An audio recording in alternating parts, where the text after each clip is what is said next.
Good bad ugly படத்துடைய teaser வந்து release பண்ணியிருந்தாங்க. ஆதிக் வந்து இந்த படத்துல வந்து ஒரு டைரக்டரா படம் எடுத்த மாதிரி எனக்கு தெரியல. இந்த படத்துல வந்து அஜித்தை வந்து frame by frame shot by shot ரசிச்சு எடுத்த மாதிரி தான் தெரியுது. அஜித்துக்கு என்ன வேணும் அப்படிங்கிறது எல்லாமே வந்து ஆதிக் இந்த படத்துல வச்சிருக்காரு. அதாவது வந்து இப்படி ஒரு டீசரை தான் அவங்க எதிர்பார்த்தாங்க. பில்லா மாதிரி ஒரு ஷாட்டில் பார்த்தீங்கன்னா கோட் சூட் போட்டுட்டு அப்படி மாசாக இறங்கி வர மாதிரி ஒரு சீன் இருக்குது. டிக்லைட் அப்படி போட்டுட்டு அப்படி ஒரு மாதிரி மாசாக ஒரு லுக் கொடுப்பார் பார்த்தீங்களா. அதெல்லாம் பார்த்தீங்கன்னா வாலியை ஞாபகப்படுத்துது. இவ்வளோதான் குட்டாக இருக்கணும்னு நினச்சா கூட இந்த சொசைட்டி பேடாக மாற்றுது அப்படின்றதெல்லாம் பார்த்தீங்கன்னா ஏதோ ஒரு சம்பவம் செய்ய போகிறார் இந்த படத்தில் தான். ஃபேன் பாயா ஆதிக்கை விட ஜிவி பெரிய அளவில் வந்து பேசப்படுறாரோ சார்? கிட்டத்தட்ட 19-20 வருஷம் கழிச்சு இப்போ அஜித் படத்துக்கு இந்த குட் பேட் அக்லிக்கு ஜிவி வந்து மியூசிக் பண்ணியிருக்காரு. மேக்சிமம் அதை வந்து இந்த படத்துக்கு கொடுத்துருக்காரு. அதோடைய ரிசல்ட் வந்து இந்த பிஜிஎம்லேயே நமக்கு இந்த பத்தி குச்சி பத்திக்காதுடா அந்த சாங் வந்து ரீக்ரியேட் பண்ணியிருக்காருன்னு ஒரு நியூஸ் இருக்குது. அதெல்லாம் இருந்துச்சுன்னு வச்சுக்கோங்க. அந்த விஎஃப்எக்ஸ் காட்சிகள் எல்லாம் வந்து உள்ள ஆட் பண்ணாங்களா இல்லன்னு தெரியாத அளவுக்கு தத்ரூபமா இருக்கு. இவ்வளவு உடம்ப குறைக்கணும் அப்பதான் கார் ரேஸ்ல போட்டி போடலாம் அப்படின்னு ஒரு ரூல்ஸ் அண்ட் ரெகுலேஷன் இருக்கு. அந்த ரூல்ஸ் அண்ட் ரெகுலேஷன் காண்டி வந்து உடம்ப வந்து அஜித் சார் வந்து குறைச்சார். கிராபிக்ஸ் எதுவுமே கிடையாது, விஎஃப்எக்ஸ் ஏஏ எதுவுமே கிடையாது. அஜித் இட்லி குண்டா இருக்குது பார்த்தீங்களா, அதெல்லாம் பார்த்தீங்கன்னா ஒரு கட்டையில் கட்டி ஒரு மாலையெல்லாம் போட்டு அந்த ஒரு பாடையை தூக்கிட்டு போகிற மாதிரிலாம் நேற்றுக்கு ரோகிணி தியேட்டரில் தூக்கிட்டு போயிட்டு இருந்தாங்க. இது வடிவேலு அருவாளோட போய் ஒரு பாத்திர கடை மாதிரி இருக்கும், ஒரு வண்டி கடை அப்படியே கவுத்தி விடுவார். அதெல்லாம் போட ஆரம்பிச்சு அதாவது வந்து நேற்றிலேருந்து இதுதான் ட்ரெண்டிங்கு. ஸ்பெஷல் நியூஸ் சொல்கிறேன் கேளுங்க. அதாவது குட் பேட் அக்லி வருது. இந்த டீசரை பார்த்ததுக்கப்புறம் இட்லி கடை தள்ளி போயிட்டாங்க. இட்லி கடை ஏப்ரல் 10 வரல. ஃப்ரைடே ஃபேக்ட்ஸ் நேயர்களுக்கு வணக்கம். இன்றைய சிறப்பு நேர்காணலில் நம்மளோட இணைஞ்சிருக்கிறாங்க சினிமா விமர்சகர் மற்றும் ஆஸ்கார் மூவிஸ் ப்ரொடியூசர் திரு பாலாஜி பிரபு அவர்கள். வணக்கம் சார். வணக்கம். குட் பேட் அக்லி படத்துடைய டீசர் வந்து ரிலீஸ் பண்ணியிருந்தாங்க. நீங்க பாத்தீங்களா? எப்படி இருந்துச்சு? செம மாசா இருக்கே. நேத்திலேருந்து அஜித் ஃபேன்ஸ் கொண்டாட ஆரம்பிச்சிட்டாங்க. அஜித்தோட படம் வந்து இப்படி ஒரு டீசரை தான் அவங்க எதிர்பார்த்தாங்க. அஜித்துக்கு என்ன வேணும் அப்படிங்கிறது எல்லாமே வந்து ஆதிக் இந்த படத்தில் வச்சுருக்காரு. அதாவது வந்து ஒரு மாஸு, கிளாஸு, ஆக்ஷனு, அருமையான சூப்பரான பவர்ஃபுல்லான டைலாக்ஸ் எல்லாமே இந்த படத்தில் இருக்குது. அதாவது ஒரு மாஸ் என்டர்டைன்மெண்ட்டாக இருக்குது இந்த டீசர். இந்த டீசரை வந்து ஃபேன் பாய்ஸ் அதாவது வந்து கொண்டாட ஆரம்பிச்சிட்டாங்க அஜித்தோட ஃபேன் பாய்ஸு. இன்னொரு விஷயம் என்னன்னா ஆதிக்கும் வந்து அஜித்தோட ஃபேன் பாய் தான். அதனால வந்து ஆதிக் வந்து இந்த படத்துல வந்து ஒரு டைரக்டரா படம் எடுத்த மாதிரி எனக்கு தெரியல. இந்த படத்துல வந்து அஜித்தை வந்து frame by frame shot by shot ரசிச்சு எடுத்த மாதிரி தான் தெரியுது. அப்படி எல்லா விஷயங்களையுமே இந்த டீசருக்குள்ள கொண்டு வந்து வச்சிருக்காரு. இன்னொரு முக்கியமான விஷயம் இதில் நீங்க நோட் பண்ணீங்கன்னா இந்த டீசர்ல வேற யாருக்குமே இம்பார்ட்டன்ஸ் கொடுக்கல. திரிஷா கூட இம்பார்ட்டன்ஸ் கொடுக்கல, அவங்க ஹீரோயின். ஆனா அஜித்தை மட்டுமே ஃபுல்லா காமிச்சிருக்காரு. ஃபுல் அண்ட் ஃபுல் பார்த்தீங்கன்னா 1.5 நிமிஷம் டீசரு ஃபுல்லாகவே அஜித்தை காமிச்சிருக்காரு. அஜித்தோட டைலாக்ஸு, ஆக்ஷனு, அதாவது வந்து பில்லா மாதிரி ஒரு ஷாட்டில் பார்த்தீங்கன்னா கோட் சூட் போட்டுட்டு அப்படி மாசாக இறங்கி வர மாதிரி ஒரு சீன் இருக்குது. அந்த பில்லாவுடைய ரிசம்பிளன்ஸை வந்து ஞாபகப்படுத்துது. அதுக்கப்புறம் தீனா மாதிரியான ஒரு அஜித் இருக்கார் இதில். அதுக்கப்புறம் பார்த்தீங்கன்னா நம்ம வாலியோட அஜித் இருக்கார்ல, அந்த சிக்லைட் அப்படி போட்டுட்டு அப்படி ஒரு மாதிரி மாசாக ஒரு லுக் கொடுப்பார் பார்த்தீங்களா. அதெல்லாம் பார்த்தீங்கன்னா வாலியை ஞாபகப்படுத்துது. அப்புறம் மங்காத்தாவை ஞாபகப்படுத்துது. எந்த அஜித்னா ஒரு மாதிரி கலர் க்ரீன் கலர் ஷர்ட், ஒரு டிசைனாக பீச் ஷர்ட் மாதிரி போட்டுக்கிட்டு ஒரு சால்ட் அண்ட் பெப்பர் லுக்கில் ஒரு மாதிரி இருப்பார்ல, அது வந்து மங்காத்தா அஜித்தை ஞாபகப்படுத்துது. அதுவும் இல்லாமல் அவர் பேசுகிற டைலாக்ஸ்லாம் பாருங்கள். அதாவது வந்து எவ்வளோதான் குட்டாக இருக்கணும்னு நினச்சா கூட இந்த சொசைட்டி பேடாக மாற்றுது அப்படின்றதெல்லாம் பார்த்தீங்கன்னா ஏதோ ஒரு சம்பவம் செய்ய போகிறார் இந்த படத்தில் தான் அப்படிங்கிற மாதிரி இருக்குது. பல விஷயங்கள். அதாவது வந்து இந்த ஓப்பனிங் ஒரு டைலாக் இருக்குது பாருங்கள், இந்த வில்லன் பேசுகிறாரு பாருங்கள். அதாவது வந்து ஏகே ஒரு ரெட் டிராகன் அவருடைய ரூல்ஸை அவரே உடைச்சிட்டு வந்திருக்காருன்னா மூச்சாலேயே முடிச்சு விட்ருவார் அப்படிங்கிற மாதிரி ஒரு வில்லன் பேசுகிற மாதிரி ஒன்று பவர்ஃபுல் டைலாக் இருக்குது. கேஜிஎஃப் வில்லன் இவர். இந்த மாதிரி ஒரு டைலாக் இருக்குன்னா இப்போ அஜித் வந்து ஆப்போனண்ட்டாக என்னமோ ஒரு பெரிய மாசான விஷயத்த பண்ண போகிறாரு, பெரிய ஆக்ஷனான ஒரு படம் இருக்குது, ஆக்ஷன் ட்ரீட்டு, அதில் ஒன்றும் சந்தேகமே இல்லை. இந்த படத்தை பொறுத்த வரைக்கும் அஜித்தோடைய எல்லா விஷயங்களையுமே இந்த படத்துக்குள்ளே டைரக்டர் கொண்டு வந்திருக்காரு. அப்படி தான் நம்ம பார்க்கணும். அவருடைய ஆக்ஷனு, லுக்கு, பஞ்ச் டைலாக்கு, ஸ்டைலு, வாக்கு எல்லாமே, அத்தனை டூயட்டு, சாங்கு, எல்லாமே இதுக்குள்ளே இருக்குது. அப்படி தான் நம்ம பார்க்கணும். இது வந்து ஒரு ஃபுல் அண்ட் ஃபுல் கமர்ஷியல் பேக்கேஜாக இருக்கும். நிச்சயமாக அஜித் ரசிகர்கள் வந்து இதை வந்து கொண்டாட போகிறாங்க ஏப்ரல் 10 அன்னைக்கு. அதில் வந்து டவுட்டே கிடையாது. இன்னொரு பக்கம் பார்த்தோம் அப்படின்னா அந்த ஒரு டீசர்லயே இந்த கார் வந்து உள்ள வர்றது அப்படின்றது வந்து பயங்கர ஒரு மாசா இருக்கு.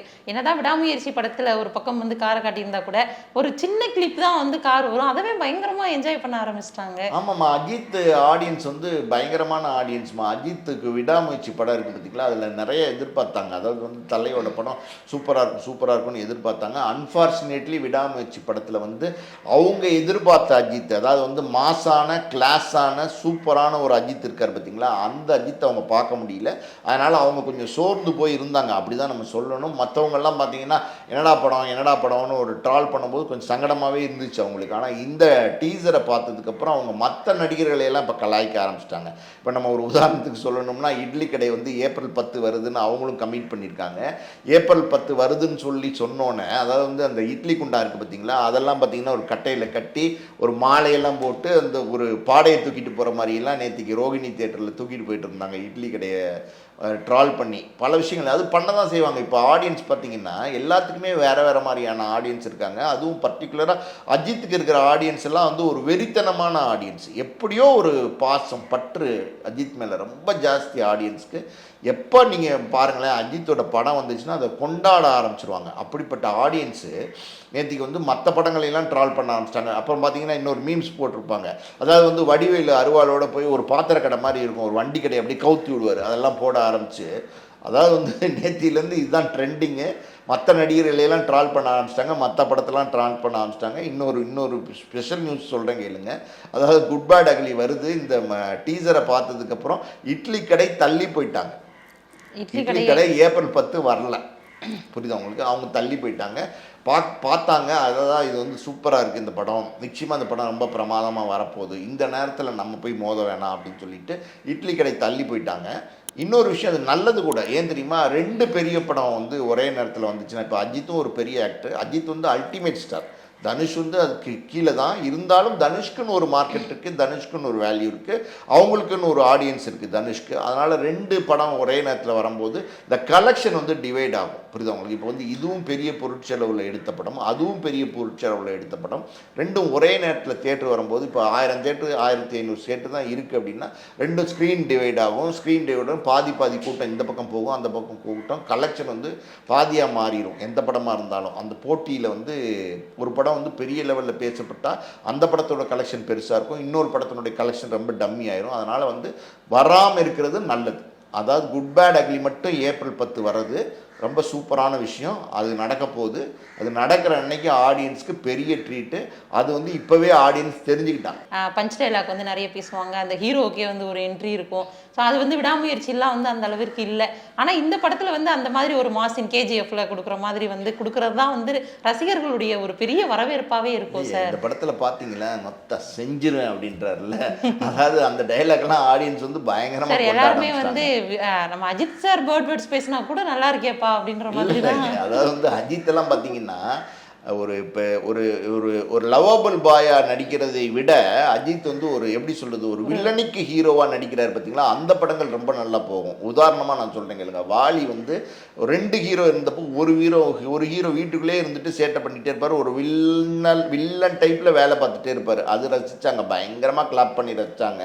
அப்புறம் தீனாவில் ஒரு ரக்கடான ஒரு அஜித் பார்த்தீங்களா, ஃபஸ்ட்டு டைமாக அப்படி ஒரு அஜித் அப்போ தான் பார்க்குறாங்க தீனாவில். அந்த படத்தில் தலை இருக்கும்போது வாழாடக்கூடாது அப்படின்னு சொல்லி மகாநதி சங்கர் வந்து ஒரு டைலாக் பேசுவார். அந்த டைலாக் வச்சு தான் தலைன்னு கொண்டாட ஆரம்பித்தாங்க. அப்படி ஒரு பட்டமே அஜித்துக்கு வந்து தீனா படத்துலேருந்து தான் கிடச்சிச்சு. அதுக்கப்புறம் மங்காத்தா படத்தில் உங்களுக்கு சொல்லவே வேண்டாம், எல்லாருக்கும் தெரியும், ஆடியன்ஸ்க்கே தெரியும் எப்படிப்பட்ட ஒரு கேரக்டர் அஜித் பண்ணியிருந்தாங்கன்னா அந்த கேரக்டருக்கு எப்படி ரெஸ்பான்ஸ் இருந்துச்சு பார்த்தீங்களா.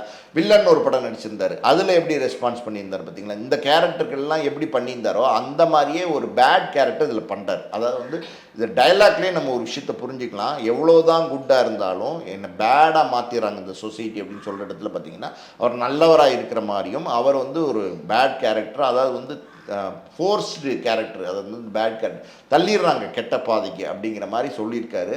அந்த கேரக்டரில் அஜித் எப்படி பண்ணியிருப்பார், இன்னும் சொல்லப்போனால் good character, bad character, ugly character, இந்த 3 கேரக்டரில் அஜித் எப்படி பண்ணியிருப்பாரு அப்படின்னு ஆடியன்ஸ் வந்து வெயிட் பண்ணிட்டு இருக்காங்க. அந்த 3 கேரக்டரையும் ரசிக்கிறதுக்கு எப்படி சொல்கிறது, ஆடியன்ஸ் வந்து கொண்டாட்ட மூடில் இருக்காங்க. நீங்க சொல்லும் போது தான் ஞாபகம் வருது, இந்த அழகிய தமிழ் மகன் இந்த படம்லாம் வரும்போது கூட விஜய் அவங்கள வந்து கொஞ்சம் நெகட்டிவா பார்க்க ரசிகர்கள் வந்து மனசு ஒத்துக்கல அப்படின்ற மாதிரியான சம்பவங்கள்லாம் வந்துச்சு.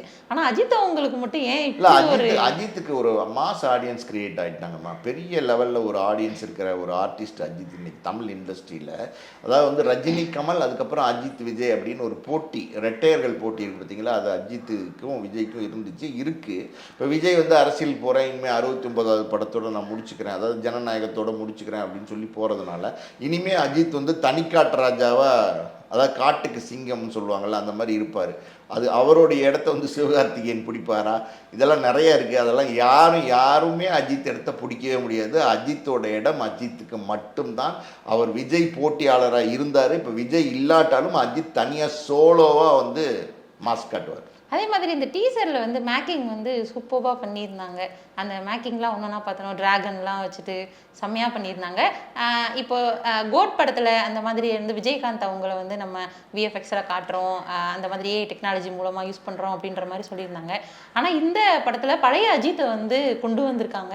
ஆனால் அது வந்து உண்மையாகவே வந்து அந்த விஎஃப்எக்ஸ் காட்சிகள்லாம் வந்து உள்ளே ஆட் பண்ணாங்களா இல்லைன்னு தெரியாத அளவுக்கு தத்ரூபமாக இருக்கே சார். இல்லை விஎஃப்எக்ஸ் காட்சியெல்லாம் ஆட் பண்ணல, உண்மையான அஜித் தான் அது. பழைய அஜித் மாதிரியே இருக்கிறது உண்மையான அஜித் தான் அது. அந்த மேஜிக் எப்படி நடந்துச்சு தெரியுமா உங்களுக்கு? அதாவது வந்து கார் ரேஸ்க்கு போயிருக்காருல்ல, இப்போ துபாயில் தானே இருக்கார்.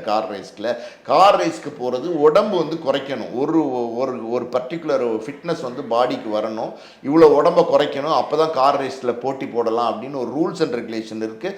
அந்த ரூல்ஸ் அண்ட் ரெகுலேஷனுக்காண்டி வந்து உடம்பை வந்து அஜித் சார் வந்து குறைச்சார்.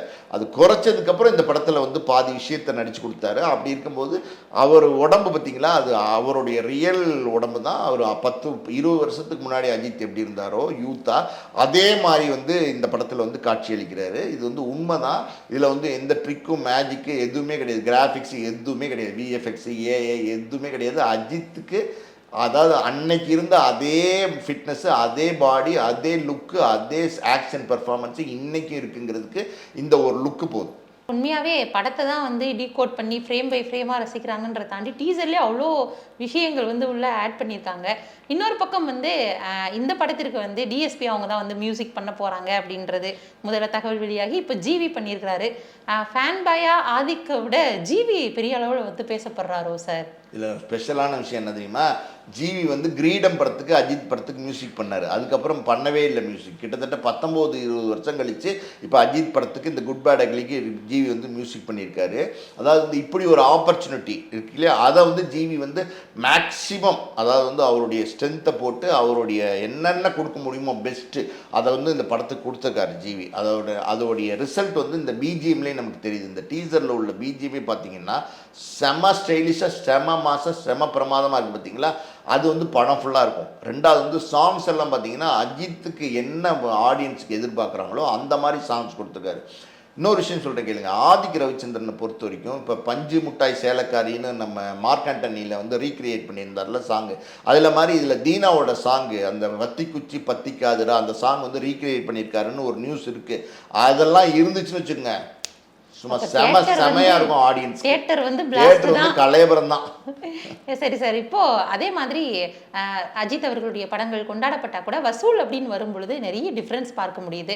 இந்த படத்திற்கு வந்து வசூல் 1000 கோடி எதிர்பார்க்கலாமா? நிச்சயமா இந்த படம் நல்ல வசூல் பண்ணுமா. காரணம் வந்து டீசர்லேயே வந்து இது வந்து ஒரு மாஸ் ஆக்ஷன் படம், மாஸ் கமர்ஷியல் படம் அப்படிங்கிறத வந்து சொல்லிட்டாங்க. இந்த மாதிரியான பர்ஃபார்மன்ஸு, இந்த மாதிரியான லுக்கு, இந்த மாதிரியான ஆக்ஷன் படங்களில் தான் அஜித் ரசிகர்கள் அஜித்தை விரும்புகிறாங்க. அப்படி இருக்கும்போது நிச்சயமாக இந்த படம் ஃபுல்லாக கிட்டத்தட்ட 2.25 மணி நேரமோ 2.5 மணி நேரமோ படம், 2.5 மணி நேரமும் ஒரு என்ஜாய் பண்ணுற மாதிரியான ஒரு படமாக இருக்கும். இந்த இடத்துல இன்னொரு முக்கியமான விஷயம் சொல்கிறேன் கேளுங்க. சுப்ரீம் சுந்தர் அவர் வந்து இந்த படத்துக்கு ஸ்டண்ட் மாஸ்டர். அவர் என்ன சொல்லியிருக்காருன்னா ஒரு காணொலியில் கொஞ்சம் நாளைக்கு முன்னாடி ஒரு பேட்டியில், அதாவது வந்து நீங்கள் தியேட்டருக்கு போகும்போது விக்ஸும் ஹால்ஸும் வாங்கிட்டு போங்க, ஏன்னா அந்த அளவுக்கு உங்களுக்கு மாஸ் என்டர்டெயின்மெண்ட் இருக்குது. நீங்கள் வந்து ஆரவாரம் பண்ணி கோஷம் போட்டு, அதாவது வந்து விசில் அடித்து கிளாப் பண்ணி என்ஜாய் பண்ணுவீங்க இந்த படத்தை. அப்படி இருக்கும்போது உங்களுக்கு தொண்டை கட்டுறதுக்கு வாய்ப்பு இருக்குது. தொண்டை கட்டினீங்கன்னா ஹால்ஸும் விக்ஸும் வாங்கிட்டு போனீங்கன்னா போட்டு உங்களை சரி பண்ணிக்கங்க அப்படின்னு சொல்லியிருக்காரு. அப்போனா என்ன புரியுதுன்னா, அதாவது வந்து அஜித் படத்துலேயே பெஸ்ட்டு இந்த படத்தில் ஆதி கொடுத்துருக்காரு, அப்படி தான் நம்ம சொல்லணும். இன்னொரு விஷயமும் பொதுவாக அஜித் பார்த்தீங்கன்னா ஒரு படம் கிளிக் ஆயிடுச்சு, ஒரு டேரக்டரை பிடிச்சிருச்சுன்னா, ஒரு சிறுத்தை சிவாலாம் பார்த்தீங்கன்னா 3 படம் பண்ணுவார். அதுக்கப்புறம் பார்த்தீங்கன்னா ஹெச் வினோத்துக்கும் அதே மாதிரி தொடர்ந்து 3 படம் பண்ணார். அதே மாதிரி ஆதி கூட தொடர்ந்து ட்ராவல் பண்ணுவார். அடுத்தடுத்து பேக் டு பேக் பண்ணுவாரான்னு இல்லை, ஆனால் வந்து ஆதி கூட நிச்சயமாக அஜித் தொடர்ந்து ட்ராவல் பண்ணுவார். ஆதிக்கு வந்து ஒரு ஃபேன் பாயாக அஜித்தை வந்து கொண்டாடி இருக்காரு இந்த படத்தில். சரி, இப்போ இன்னொரு பக்கம் நீங்கள் சொன்னது மாதிரி ஆடியன்ஸுக்கான படம் தான், ரசிகர்கள் வந்து ரொம்ப என்ஜாய் பண்ணுறாங்க அப்படின்னா கூட நிறைய இடங்களில் வந்து அஜித் அவர்கள் வந்து ஃபேன்ஸுக்காக சில விஷயங்கள் சொல்லியிருப்பார், இந்த மாதிரி பண்ணாதீங்க பண்ணாதீங்கன்னு. ஆனால் கூட இப்போ டீசர் ரிலீஸ் ஆகும்போது இட்லி கடை அந்த படத்திற்காக வந்து அதற்கு பாடை கட்டுற மாதிரி இதெல்லாம் வந்து என்னதான் கொண்டாட்டமாக இருந்தாலும் இது அஜித் அவர்களை விரும்ப மாட்டார் தானே. சரி, இது அஜித் விரும்புகிறாரா அஜித் விரும்பலையாங்கிறது அப்புறமா. இது வந்து பார்த்தீங்கன்னா விஜயோடைய படம் வரும்போது அஜித் ரசிகர்கள் விஜயை ட்ரால் பண்ணுறதும், அஜித்தோட படம் வரும்போது விஜய் ரசிகர்கள் அஜித்தை ட்ரால் பண்ணுறதும் ஒரு காமனான ஒரு விஷயமா போச்சு. 2 பேருக்குள்ள போட்டி. இப்போ வந்து தனுஷ் படம் அன்னைக்கு வருதுன்னும் போது எங்கள் தலைக்கிட்ட நிற்க முடியாது, எங்கள் தலைக்கிட்ட நீங்கள் தாங்க மாட்டேன், இட்லி கடைகள்லாம் அடித்து தூக்கிடுவாங்க. அதாவது வந்து அவங்க என்ன சொல்கிறாங்க, ஒருத்தர் வந்து அந்த ஒரு பேட்டி எடுத்திருக்காங்க, ஒருத்தர் அந்த டீசர் பார்த்துட்டு வந்த ஒருத்தரை அவர் சொல்லியிருக்காரு, அதாவது வந்து இட்லி கடை அப்படின்னா அவங்க இட்லி கடைனா எங்கள் கடை வந்து பிரியாணி கடை, கூட்டம் அள்ளி மோயும் அப்படிங்கிறாரு. அந்த மாதிரி பார்த்தீங்கன்னா ஏதோ ஒரு என்டர்டெயின்மெண்ட் மூடு தான் இதெல்லாம். வந்து பெருசாக கோவிச்சுக்கிறதுக்கு ஒன்றும் இல்லை. அதாவது வந்து கெட்ட கெட்ட வார்த்தையில் நிறையா வந்து ட்விட்டர்லாம் திட்டிக்கிறாங்க. இல்லை, நடிகனுடைய ரசிகர்கள் இன்னொரு நடிகரை பற்றி இன்னொரு நடிகர் ரசிகர்லாம் திட்டிக்கிறாங்க. அப்படியெல்லாம் பண்ணாமல் இப்படி சும்மா ஜாலியாக ஒரு ட்ரால் பண்ணுறது, ஒரு என்டர்டெயின்மெண்ட்டாக ஒரு சுற்றுறது, என்ஜாய் பண்ணுறது, இதெல்லாம் வந்து ஒரு மாசான ஒரு சுச்சுவேஷனில் அஜித் ரசிகர்களுக்கு கேஷுவலாக வரக்கூடிய ஒரு எண்ணம் தான். அதில் தப்பாக நம்ம பார்க்க வேண்டிய ஒன்றும் கிடையாது, அதில் தப்பும் கிடையாது. இதே மாதிரி தான் அஜித் அவர்களுடைய விடாமுயற்சி படம் வரும்போது தலை வந்தால் தள்ளி தானே நிற்கணும் அப்படின்னு சொல்லி டிராகன் படம்லாம் வந்து தனியாக வேற ஒரு டேட் வந்து ஃபிக்ஸ் பண்ணாங்க. அதன்படி இட்லி கடை படத்தும் வந்து நீங்கள் சொன்ன மாதிரி டேட் தள்ளி போகிறதுக்கான வாய்ப்பு வந்து கன்ஃபார்மாக இருக்கா சார்? இல்லை, இட்லி கடை இப்போ இருக்கிற தகவல் படி பார்த்தீங்கன்னா, நான் முன்னாடியே சொன்னேன் இல்லையா, இட்லி கடை தள்ளி போகிறத தான் பிளான் பண்ணுறாங்க. அதாவது மேபி ஆகஸ்ட் மாதிரி போகலான்னு பிளான் பண்ணியிருக்காங்க, அப்படி தான் நான் கேள்விப்பட்டேன். இப்போ குட் பேட் அக்லி இந்த டீசர் ரிலீஸ் ஆனதோட அதை பற்றி வந்து ரொம்ப எக்ஸைட்மெண்ட்டாக நீங்கள் நிறைய விஷயங்களை வந்து எங்களோட ஷேர் பண்ணிக்கிட்டீங்க. ஸோ தொடர்ந்து பேசலாம். இதுவரை எங்களுக்கு ரொம்ப பொறுமையாக பதிலளித்ததற்கு நன்றி சார். நன்றிமா.